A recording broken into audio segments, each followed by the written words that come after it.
This program is brought to you in part by SalCal Real Estate Connections. And yes, welcome back to round 2 of the Klingberg Father's Day Concours d'Elegance. And believe me, you are for a treat today. We got the famous Herb Singe with his beautiful collection, and in 1906, Merkel. Let me tell you, this bike got a little history. Tell me, and you know it. Yeah. First of all, it's infamous Herb Singe, not famous Herb Singe. I'm from New Jersey, but I'm not a neighbor of Tony Soprano. 1906, Milwaukee Merkel. Joseph Merkel was a bicycle manufacturer and assembler. He had a bicycle shop in Milwaukee. In 1899, he built purported to be the first motorized vehicle in Wisconsin. It was a motorized single-cylinder tricycle. They were very popular back then. 2 wheels in the back with a motor between, a little rear end and 1 wheel in the front. You drive around. They had tricycle races, very popular for a year or two in both America and Europe, from 1897 in Europe and about 1899 in America to about 1901.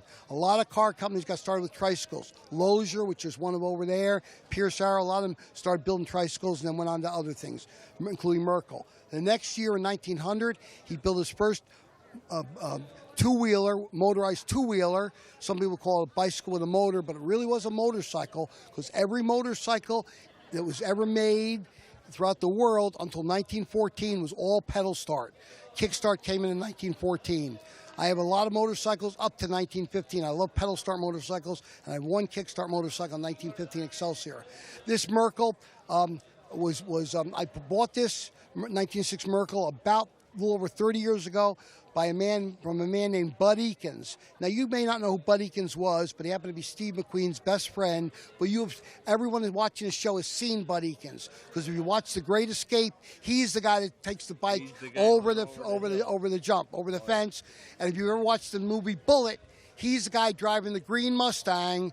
Unless you can see Steve McQueen's face very clearly in the shot, he's the one driving the green Mustang, which beat out the Charger when the Charger got destroyed, whatever. And by the way, that Mustang just surfaced last year after it was owned by the same family for many years and just used a regular vehicle. Now, tell me, these Merkel, I mean, they're very famous. Well, yeah, the Merkel company, Joe Merkel built a real quality motorcycle.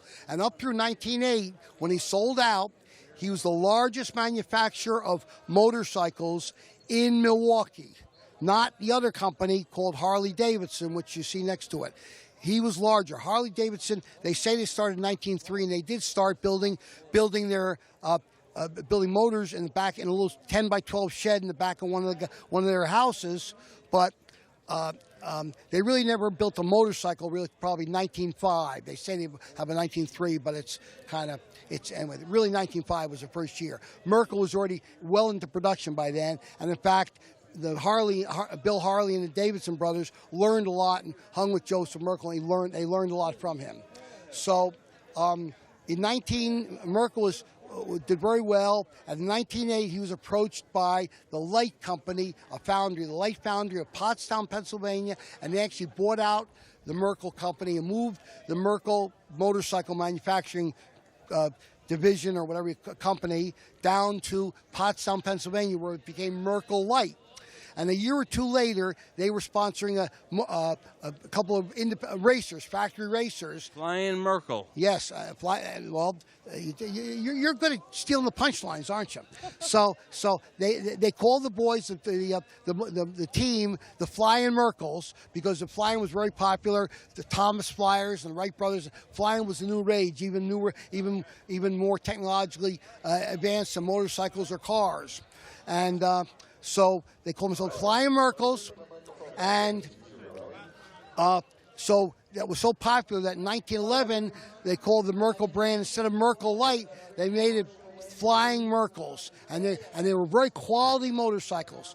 Then right around that time, 1911 or 12, a company by the name of the Miami Motorcycle Company, Middletown, Ohio, they bought the Flying Merkel brand and Merkel Light motorcycles and moved them from Pottstown to Middletown, Ohio, where they've been building race cycles, which weren't very good motorcycles. They stopped building race cycles. continued building flying Merkles until World War I, around 1915 or so. Instead, they stopped motorcycle production to do war work, and after the war, they never continued motorcycle production, and that was the end of the flying Merkles. Well, I'll tell you, you have to be very happy owning this bike because they are very rare, let me tell you.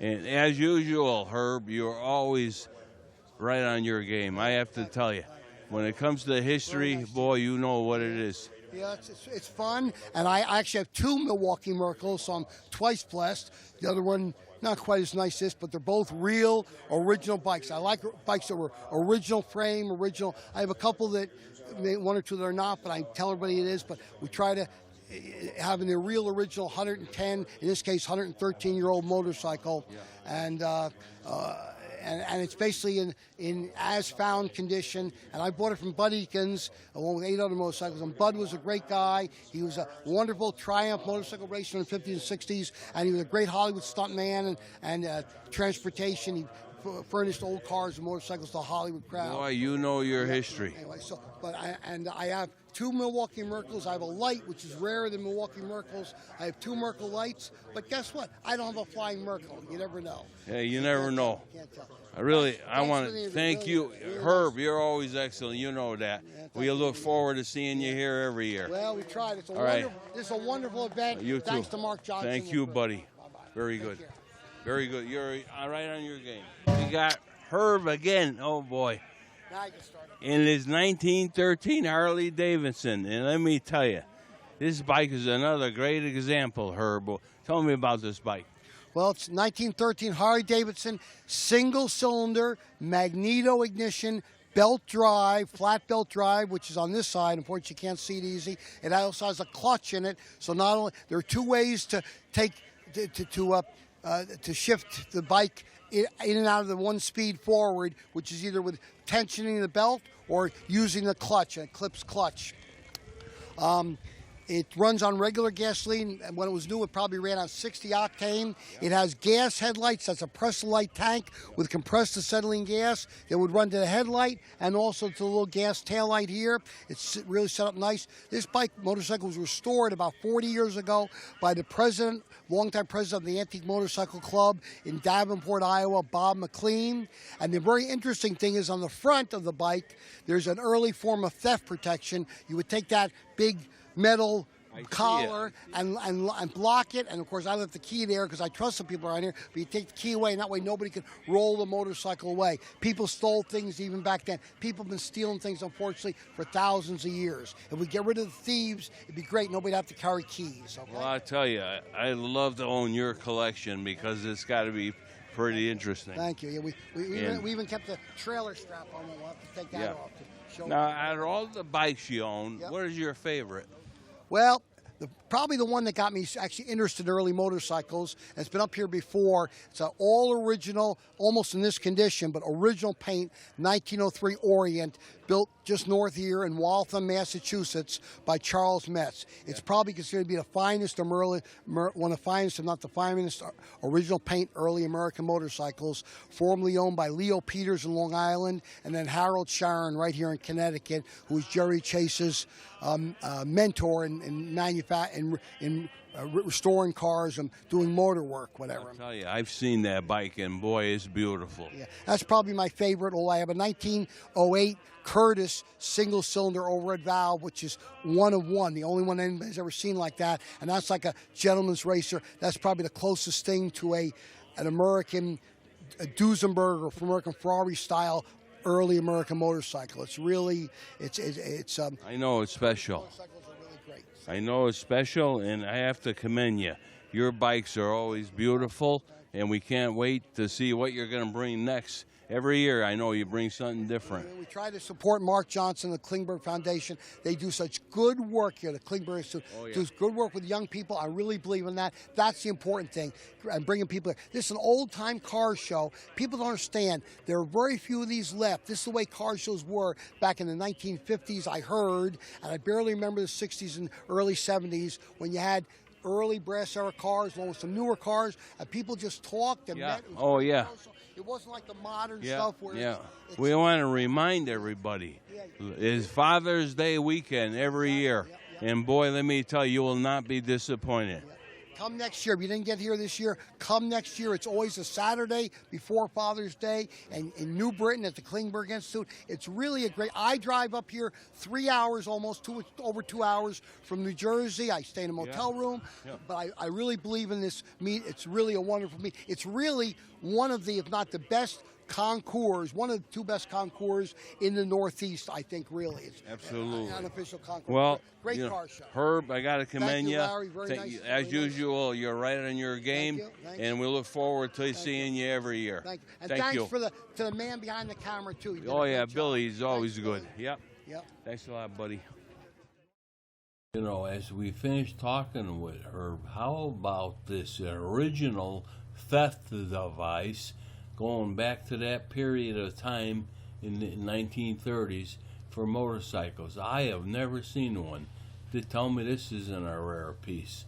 And believe me, everything that man owns is just spotless. Beautiful show. Yes, we got George Vasas with this beautiful 1922, is it? 22. Studebaker, which I have never seen one. George, this car is beautiful. Tell me about it. Well, thank you. It's one of about 2, maybe 3 known to exist. Studebaker built a lot of cars in 22, but most of these are gone, so there's not too many left. I bought it about 6 years ago. It was in pretty good shape, but I wanted it to be more reliable, so I took it all apart and rebuilt it all. So the motor in this car is kind of special, right? Well, Studebaker made 3 sizes of motors. They made what's called a Big 6, and then they had a Special 6, and then the smallest one was a Light 6. This is a Special 6, 289 cubic inches. Wow. That's a big motor. So, well, it's a Big 6, yeah, or it's a good size 6 anyway. Yeah. So, yeah, it's been a fun car to. Now, where do you call home, George? I'm from Westfield, Massachusetts. You're not far away. No, it's less than an hour or so to get down. This is the first time you've been to Klingberg? No, I was here last year too. Oh, yeah. So I liked it so much we came back this year. Great show, I tell you. Yep.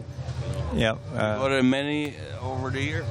I go to a couple different shows. I like Greenwich. Go to the Hemmings show, and I was lucky enough to have a car out of Pebble Beach 2 years ago. So. Wow, your life is good. Well, I'm a car guy, and I'm retired, so I have time to spend on all that stuff now. Oh, yeah, I like to say the collector car world is alive and well. Yeah, I think so, yeah. Yeah. Well, I'm glad you're here, and I'm sure you're going to do very well with this car today, but I have to commend you. The car is absolutely gorgeous. Well, thank you. Thank you for the interview, and good luck today. Okay. Thanks, George. Thanks so much. You are great. Okay, Billy?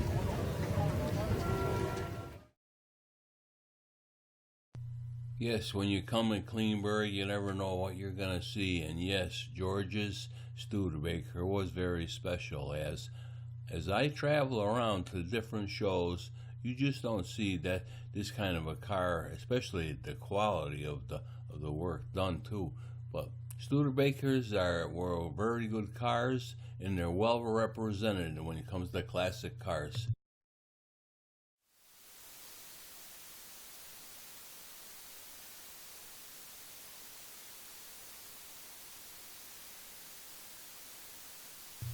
Yes, this little history about this 1922 Studebaker Special 6 was kind of interesting to read, as this car has been to many outstanding shows throughout the Northeast. And boy, let me tell you, the car was gorgeous, without a doubt.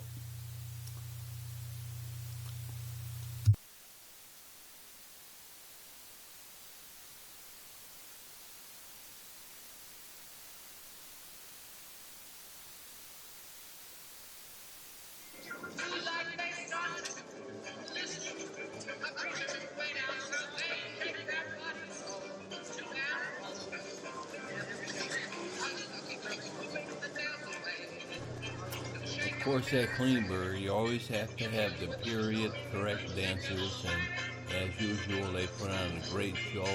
This it's always just a fantastic event here. Please remember that this Klingberg event is always the day before or day on Father's Day, and boy, let me tell you, it is special, and as you can see, it's always a lot of fun, without a doubt.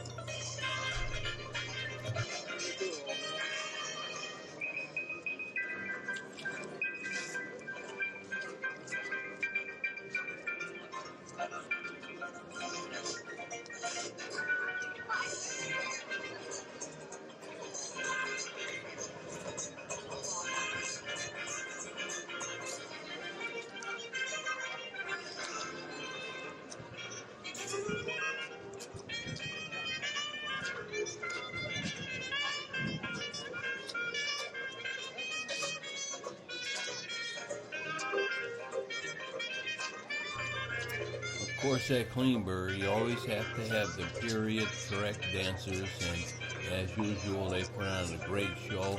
And it's always just a fantastic event here. Please remember that this Klingberg event is always the day before or day on Father's Day, and boy, let me tell you, it is special, and as you can see, it's always a lot of fun, without a doubt.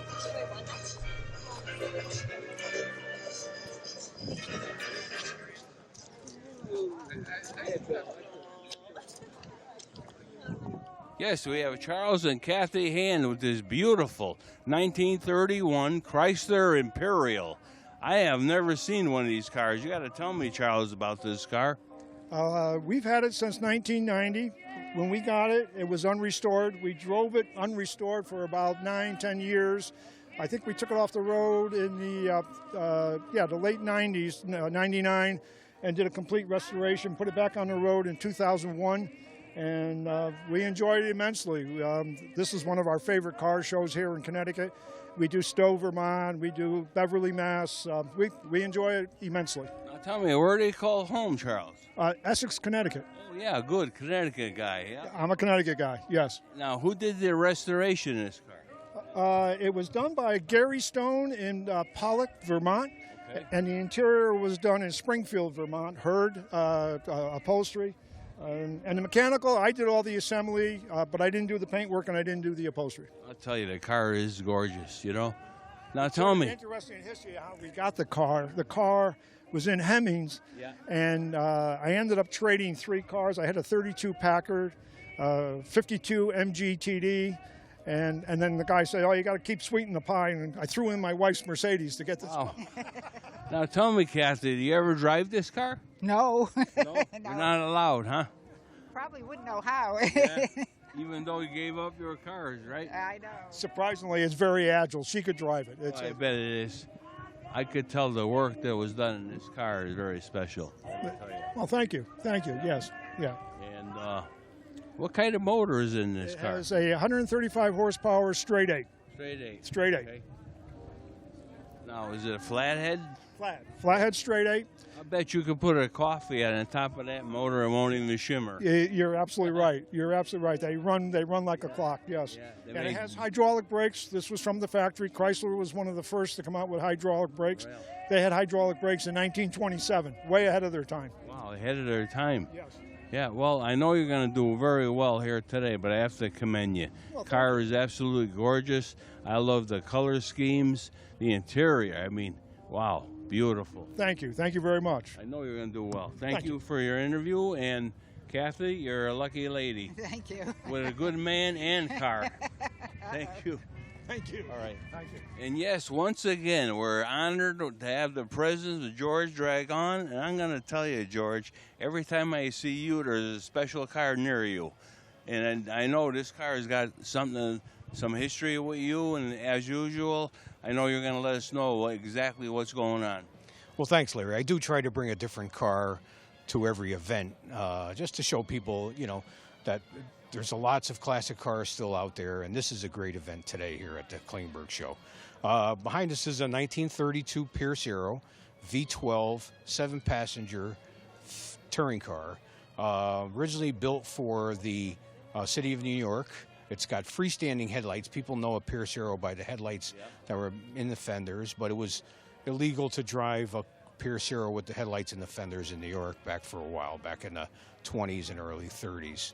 This is a V12, one of two built, and it's the only one known to exist. Wow, this is a one of two built. But the car, I mean, the colors and everything are gorgeous.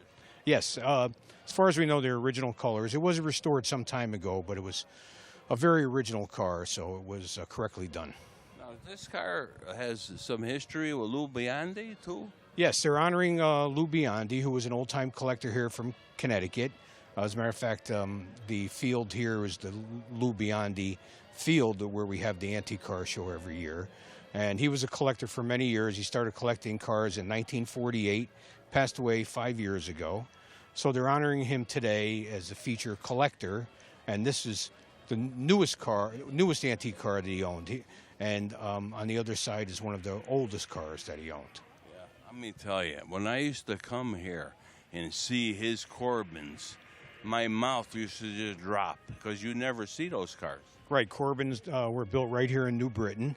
And he had two, a 1907 and a 1914. Yep. And also, George, I understand you kind of got a new location. We do. You've been to our old location when we recently moved to Orange, Connecticut. New big 66,000 square foot facility. Wow. It's a showroom and restoration all under one roof. Under one roof? Yes, yeah. So we do everything right in one building now. Wow. Well, there's plus and minus with that. Now you got to look at your brother every day. There's no place for me to hide. But no, we have a lot of room to spread out now, and our guys are we have 22 employees and are very happy with all the new space that they have. Well, let me tell you, I know your work is spot on, and I expect nothing but great things. And me and Billy are going to have to take a ride out and do a show out there on your new place. Please do. You're welcome anytime. I don't want to tie you up because I know you got many friends here you want to say hello to, but I got to commend you. George, it's a pleasure always to see you naturally, but your cars are special. Thank you very much. Thank you, buddy. Thanks for everything. Good luck today. Thank you. Very good, George. Yours. And yes, as we come to the conclusion of the show today, I want to thank everybody for viewing in, as it's always special to come here. And we're going to give you some shots now of some vehicles that we did not talk to their owners. In this case here, it was an antique fire truck that was pretty much not restored, original condition, but that's just typical of what you'll see here. You just never know, and believe me, there's something here for everybody. And the other vehicles we are looking at, how about this electric car? It dates back to like the late teens, early 20s. I mean, this thing was just gorgeous, I'll tell you. Another car we came across was an antique Rolls Royce, which is very special. It had a lot of things going on for it, and you just never know what you're going to see here next. I mean, look at there's a replica of the car he had on hand with, of course, he polished up some of the brass. The car was gorgeous. I want to thank everybody, and please tune in again next week to Racing Action Today.